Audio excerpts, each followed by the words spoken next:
This is Naylor Bull, and you're watching Sporting Icons. Right, so I just watched Kubrat Pulev versus Hughie Fury there on Channel 5, and it's not the most exciting fight in the world, I really got to admit, on this one. And it pretty much went not quite how I thought it was going to go, I have to admit. I expected Hughie Fury to pretty much win this fight by unanimous decision, but then potentially get robbed on the scorecards, but that's not quite how it went. Hughie Fury got hurt early on in the fight, had a big cut above the left eye, which seemed to just really put off Hughie Fury from whatever game plan he had. And for whatever reason, he was trying to literally do shades of Ali. He was on the rope, he was in the corner, doing all this kind of thing, and not throwing enough punches, in my opinion. And the judges had this Kubrat Pulev winning by an absolute landslide. 118, 110, 111, and I mean, it was unanimous, there's no doubt about it.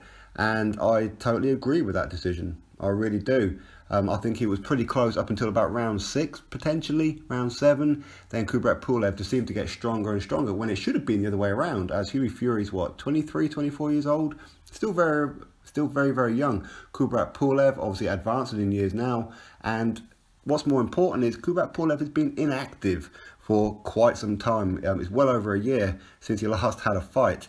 And you would probably go with youth over age in this one, because that's just how it usually is. But Hughie Fury just, I don't know, he was just throwing the occasional jab here and there, and Pulev was stinging him with a jab. Now, this isn't a case of Hughie Fury absolutely done, throw him on the trash heap. Not at all. Okay, he's got a very, very big future in boxing. But in my opinion, he just didn't turn up tonight. I don't know whether it was the occasion. I don't know whether it was a cut over the eye. I just don't know what it was. Maybe Pulev was so much better than what he thought he was going to be. I have no idea. But the power and the domination that he showed against Sam Sexton wasn't there tonight. For me, Hughie Fury is above British level. But is he world level? That's the question. And based on that, you have to say no. And had he got the decision, which he shouldn't have got the decision, but had he got the decision tonight, Joshua would have wiped him out. And I expect Joshua to wipe out Pulev when they meet, if Pulev, of course, gets in the ring with Anthony Joshua. We know that these guys were supposed to fight once before, and Pulev didn't seem too keen on wanting the fight in the beginning. He turned it down on multiple occasions, then got forced into it because he was mandatory, denied about it, wasn't too sure if he should take it just yet, etc, etc. And then ultimately accepted it, and then pulled out with a couple of weeks left to go for the fight for Carlos Takam to step in. But you know what? All that aside, I think Anthony Joshua could well and truly stop Pulev in his tracks. But Pulev did exactly what I thought he could do, which is very, very stiff, punishing jab. And as I said on plenty of videos now, Pulev cannot throw the right hand without throwing the left hand first. And Hughie should have known that, to be fair. And I'm not too sure what his corner instructions were, I don't know, but he seemed very, very defeated. He seemed out of shape. He seemed uninterested at times, Hughie. And I don't want to have a go at him. I really don't want to do it, because I don't like doing it to the British guys, to be fair. But you know what? He didn't turn up tonight, and that's the absolute truth of it.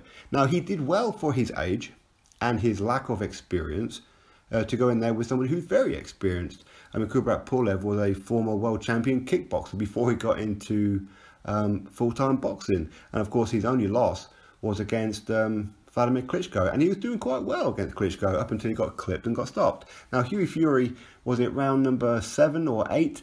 He did hit Pulev with a very good right hand, and that seemed to hurt him, and he stumbled off backwards. And for whatever reason, Hughie didn't quite jump on top of him the way that he should have. And it also didn't help as well that the referee, for whatever reason, got in between them and decided to give them a 10-15 second chat. Was whatever it was that he was saying to them. It's almost like he was giving Kubrat Pulev enough time to recuperate.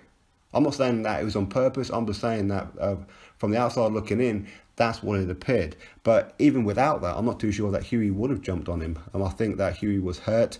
I think Pulev was hurting him with the jabs pretty much all night long. And Hughie just kept going into the corner. I don't know why he kept doing that. Why did he keep going into the corner and then throwing one punch? Hughie's not a knockout artist. He's not. I'm sorry, but he's not. And especially against somebody who's very, very seasoned. He knows what Hughie's doing. So if that was the whole game plan, then Tim Fury got it wrong. I don't know. But I've got a feeling that Hughie didn't quite do what Peter wanted him to do in this fight. But anyway, it is what it is. It's another experience learning curve for Hughie. I think we can put that down to it. But will this be a case of this is a loss on the record of a Fury for 2018, and maybe it's going to be followed by another one in December? Who knows? Who knows? But I don't know whether it was the occasion that got to him or just inexperience got to him. Maybe Kubrat Pulev was better than what he thought, because Kubrat Pulev is very, very good. He is a top fighter. He's ranked highly, or was ranked highly, in the top 5 across all sanctioning bodies for quite some time, for a very, very long time. His inactivity dropped him out of the rankings, which is why I thought Hughie may, to win this one, he needed to dominate him to get a points win in Bulgaria, or knock him out. Neither which was even close to happening, other than that one punch in the mid to late rounds there, where he should have jumped all over him. But I don't know. I don't know what Peter says about it. I haven't seen any kind of review or anything like that from Team Fury. For whatever reason, Hughie Fury, after the fight, before they announced the winner, was walking around with his hands up like he'd won. I'm like, what on earth are you doing? No, there's no way that you would have won this one. Had they awarded it to Hughie, it would have been a robbery. That's just my opinion. But anyway, you know what? He showed that he can mix it with the top guys. I mean, he's mixed it with Parker and he's mixed it with Kubrat Pulev, but he just needs to do something else. I'm not quite sure what it is. Get himself into shape, because I think, I mean, just looking at him, he didn't look in great condition. He really didn't. But I don't know. I don't know. Anyway, you drop your thoughts below about it. For me, I didn't enjoy the fight too much. I thought Pulev was far too aggressive for Hughie, and Hughie just didn't know how to handle it. That's just my opinion, but I don't know. You drop your thoughts below about it. Click that thumbs up, and of course subscribe. Catch you all on the next video.